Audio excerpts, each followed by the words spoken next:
Good morning, and welcome to our community Holy Week service on this, our last day on Good Friday.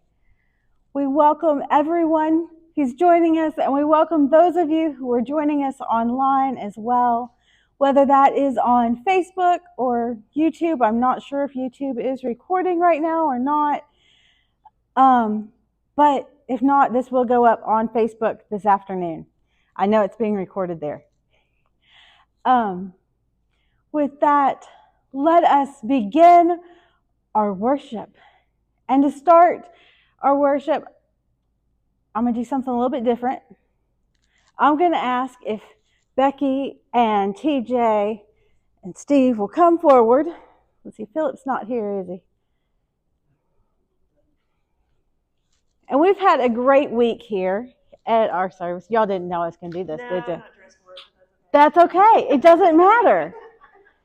Because you know what? God doesn't care. So I wanted to say thank y'all for being here and being part of this. We've loved having you, and I really appreciated it. And I also wanted to invite everyone who has been here or has been watching us on Facebook or YouTube. If you don't have a home church, I'm going to speak for us all, if you don't mind. Each of us would welcome you at our churches, whether it is at Hickory Grove, Church of the Nazarene, Piney Grove, Church of God, Houston Memorial, United Methodist Church. If Brother Philip were here, First Baptist Church of Double Springs, or here at First United Methodist of Double Springs. We would welcome you Easter this Sunday or any other Sunday with that as well. So I wanted to make sure that it wasn't just me inviting everybody. So we'd all welcome you. Thank you.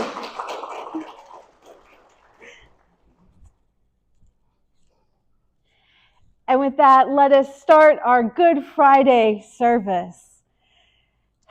Sometimes, and so often, we want to jump from the pageantry and the parades and the festivities of Palm Sunday and jump right to Easter Sunday. And the pageantry and the joy and the excitement that comes with Resurrection Sunday. But guess what? Jesus did not live from Sunday to Sunday. Neither did the disciples. They lived on the Holy Monday, the Holy Tuesday, the Holy Wednesday, Maundy, Thursday, Good Friday. They lived with the betrayal. They lived with the healing and the miracles. And they lived with the trial, the death, and the crucifixion that comes on Good Friday. And so often we want to skip over all of those emotions that make us uncomfortable and go straight to the joy. But without those uncomfortable emotions, without the grief and the sadness and the loss and the confusion, the joy of Easter Sunday is not as great. So today, we might sit with some of those emotions, just a little bit. Were you there when they crucified my Lord? Were you there when they crucified my Lord? Oh, sometimes it causes me to tremble, tremble, tremble. Were you there when they crucified my Lord? Were you there when they nailed tree. Were you there when they nailed him to the tree? Oh, sometimes it causes me to tremble, tremble, tremble. Were you there when they nailed him to the tree? Were you there when they pierced him in the side? Were you there when they pierced him in the side? Oh, sometimes it causes me to tremble, tremble, tremble. Were you there when they pierced him in the side? Were you there when the sun refused to shine? Were you there when the sun refused to shine? Oh, sometimes it causes me to tremble, tremble, tremble. Were you there when the sun refused to shine? Were you there when they laid him in the tomb? Were you there when they laid him in the tomb? Oh, sometimes it causes me to tremble, tremble, tremble. Were you there when they laid him in the tomb?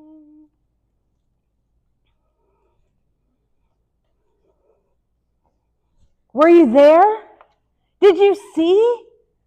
I heard the shouts of Hosanna for some king or something the other day. He came into the city on a donkey. Can you believe that? He came on a donkey. What kind of king rides a donkey? And the people who came with him, definitely not soldiers. They all look like the only thing that they would rule over would be a little vacant patch of ground out in the middle of nowhere where no one goes. I've been a little curious all week, though. Who is this man? I heard some people say his name was Jesus of Nazareth. Some claim that he's a prophet returned, like Elijah or Jeremiah. Others say he's this radical teacher. But then others, those who have been following him a little bit longer, they say that he's the Messiah, the one who's come to save us. I listened to him speak a couple times this week, in between his clearing out those money changers and healing several people. I was glad about that corruption in the temple being cleared out. Someone finally called them out on it. Apparently, they had a big dinner last night. He and his followers, they rented out the whole upstairs of the house. I don't know what they were doing up there for their meal, but afterwards, some of them went out to the garden in Gethsemane. They went for their walk after they ate. The only reason that I know anything about this is because there was evidently some kind of commotion that happened with some Roman soldiers. There was a whole cohort of soldiers, 600 of them, all for one man. Why they needed so many soldiers to arrest one man, that's just beyond me. I'm sure I don't know who they were arresting or why. But from what I heard, he went peacefully and willingly. It was the men who were with them that put up a little bit of a fight. Evidently, one of them chopped off the soldier's ear. But this man, this Jesus, looked at the soldier and took his ear and put it back on. Right before the soldier took him out to the garden. And once he was arrested, they took this Jesus to Ananias. And I'm not sure why. He was the chief priest, but now he's not. He retired, and his son-in-law, Caiaphas, he's the one in charge now. I guess they knew that Caiaphas would be ruling guilty anyway, since he was the one that started this whole plot against Jesus. So they wouldn't be shocked with his verdict. Neither of them like anyone or anything that might have something different to say than they do, or that might contradict their authority and their power. Needless to say, it seems like Jesus has gotten under their skin more than once, especially if Caiaphas and Ananias are so bent on revenge. I heard Jesus say a few things in the last few days that were correcting them. I can only imagine other things that this rabbi has taught. I've even heard that a few members of the Sanhedrin might be students of his too. Can you imagine some of the most powerful Pharisees and Sadducees, the most learned men of our Jewish community, following this man? Of course he was declared guilty, but the Jewish officials, they can't torture or crucify anyone, especially not when it's almost Passover. That would make them super unclean. I watched as he was taken from the Sanhedrin to Pilate, the Roman governor. He was there to cause trouble for the Romans, so they said. They told Pilate he was going to cause an insurrection with all these people during the Passover festival, and therefore he must die immediately. It was all for their own good and for the peace of Jerusalem. That's what they tried to convince Pilate of. I don't know why anyone would believe that, since Jesus has not caused any disruptions since he arrived here, other than that whole money changer thing in the temple. Pilate questioned him and found his only crime was claiming to be the Son of God and the King of the Jews. When Pilate questioned that, he said that this kingdom is not of this earth, but it's greater. If that's true, then I want to go see this kingdom. I want to know what he speaks of, and if it is greater than this earth. Pilate found no guilt, but Of course, those scared religious leaders would not back down this morning. They were insistent that Pilate crucify him. And poor Pilate had to give in to keep the peace. I followed as they took him from Pilate to the guards. They were so rough with this man. They mocked him, they stripped him, and they whipped him. I didn't know that he would ever be able to withstand it, but he did somehow. There was blood everywhere. So much blood. And if that wasn't bad enough, they made him carry his own cross after they'd whipped him and beaten him to a bloody pulp. How was he able to stand after that early morning beating? I don't know. I don't know that, let alone how he was able to carry that cross, even though it's only a third of a mile. He had to carry it to the place of his death. Like most of the curious folks of Jerusalem, I too walked along the Via Dolorosa, following behind this man. I wanted to see what would happen. Will a great miracle occur?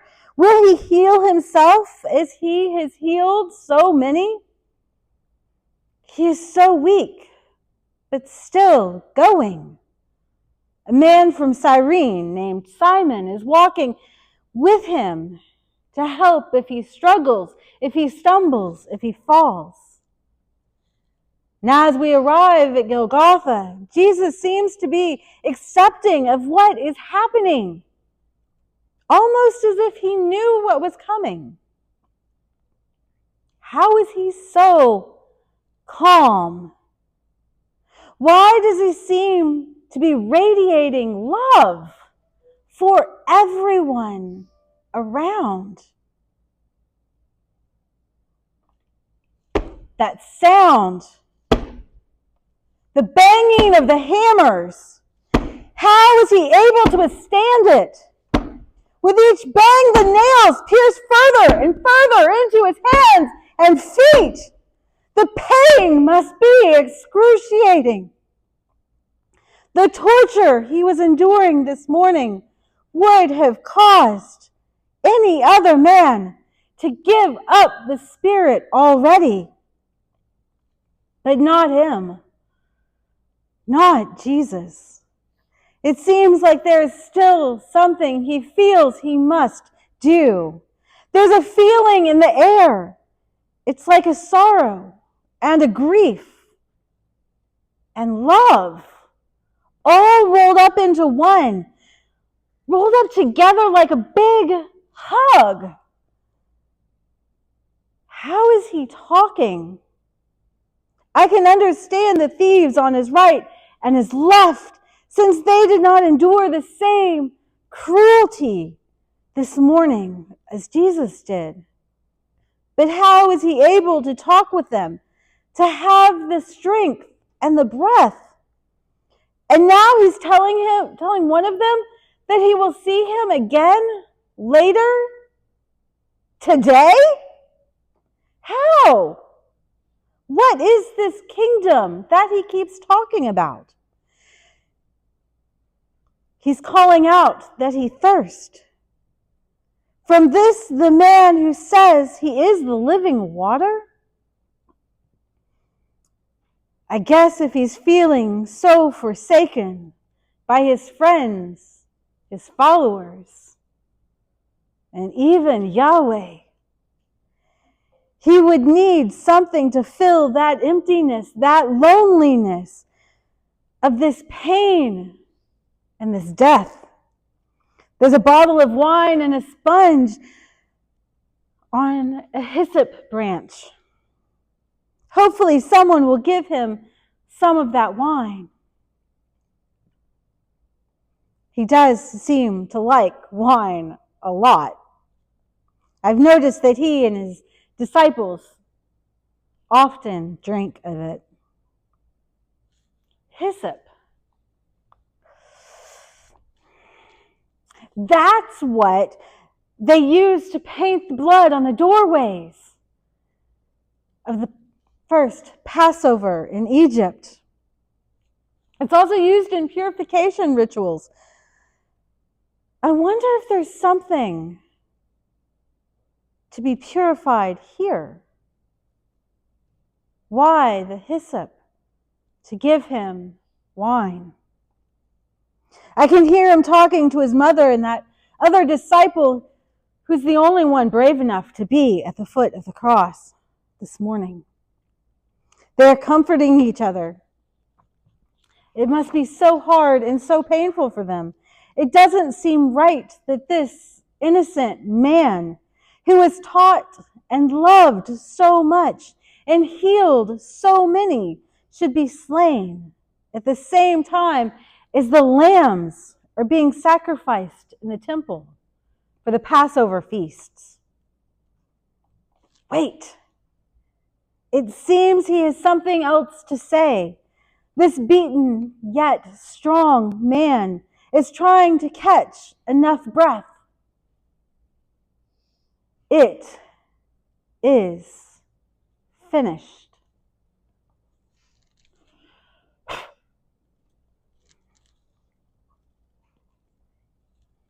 And with that, it seems he is gone. Final battle cry. Surely, this is everything. And surely, he is the Son of God and the King of Kings.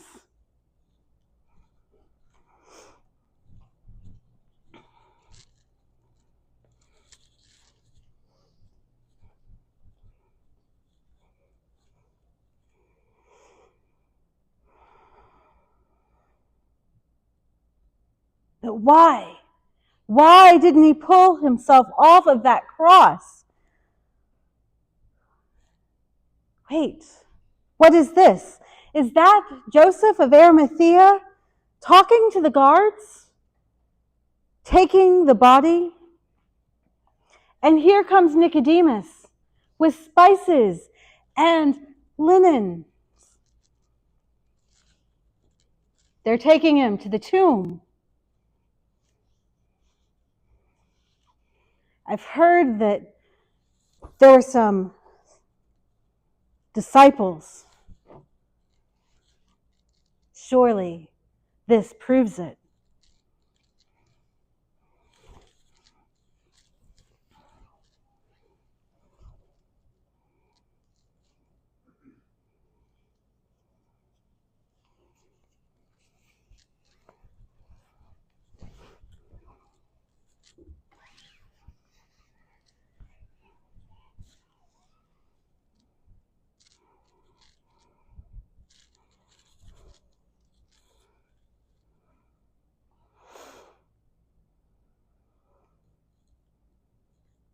They lay him in the tomb and prepare him for burial. I guess there's nothing else here for us, my friends. This is just a tomb. No more lessons. No more miracles happening from this man. Not now. Let's leave this place, this cold, empty, dark place for now. We can come back in a couple days. But for now, let us leave in silence and gather around the table and fellowship downstairs.